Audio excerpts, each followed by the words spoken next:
Last Stop on Market Street by Matt De La Pena and pictures by Christian Robinson. CJ pushed through the church doors, skipped down the steps.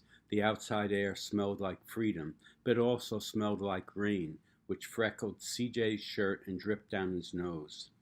He ducked under his Nana's umbrella, saying, "How come we gotta wait for the bus in all this wet? Trees get thirsty too," his Nana told him. "Don't you see the big one drinking through a straw?" CJ looked for a long time, but never saw a straw. From the bus stop, he watched water pool on the flower petals, watched rain patter against the windshield of a nearby car. His friend Colby climbed in, gave CJ a wave, and drove off with his dad. "Nana, how come we don't got a car?" "Boy, what do we need a car for? We got a bus that breathes fire, and old Mr. Dennis, who always has a trick for you." The bus creaked to a stop in front of them. It sighed and sagged, and the doors swung open. "What's that I see?" Mr. Dennis asked. He pulled a coin from behind CJ's ear, placed it in his palm. Nana laughed her deep laugh and pushed CJ along. They sat right up front. The man across the way was tuning a guitar. An old woman with curlers had butterflies in a jar. Nana gave everyone a great big smile and a good afternoon. She made sure CJ did the same. The bus lurched forward and stopped, Nana hummed as she knit. "How come we always got to go here after church? Miguel and Colby never have to go anywhere." "I felt sorry for those boys," she told them. "They never get a chance to meet Bobo or the Sunglass Man. And I hear Trixie got herself a brand new hat." CJ stared out the window, feeling sorry for himself. He watched cars zip by on either side, watched a group of boys hop curbs on bikes. A man climbed aboard with a spotted dog. CJ gave up his seat. "How come that man can't see?" "Boy, what do you know about seeing?" Nana told him. "Some people watch the world with their ears."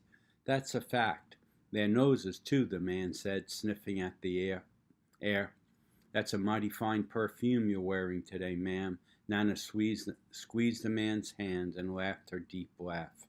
Two older boys got on next. CJ watched as they moved on and by and stood in the back. "Sure wish I had one of those." Nana set down her knitting. "What for? You got the real live thing singing across from you. Why don't you ask the man if he'll play us a song?" CJ didn't have to. The guitar player was already plucking strings and beginning to sing. "To feel the magic of music," the blind man whispered, "I like to close my eyes." Nana closed hers too. So did CJ and the spotted dog. And in the darkness, the rhythm lifted CJ out of the bus and out of the busy city. He saw sunset colors swirling over crashing waves, saw a family of hawks slicing through the sky, saw the old woman's butterflies dancing free in the light of the moon. CJ's chest grew full, and he was lost in the sound. The sound gave him the feeling of magic. The song ended, and CJ opened his eyes. Everyone in the bus clapped, even the boys in the back. Nana glanced at the coin in CJ's palm. CJ dropped it in the man's hat. "Last stop on Market Street," Mr. Dennis called. CJ looked around and he stepped off the bus. Crumbling sidewalks and broken down doors, graffiti-tagged windows and boarded-up stores. He reached for Nana's hand. "How come it's always so dirty over here?"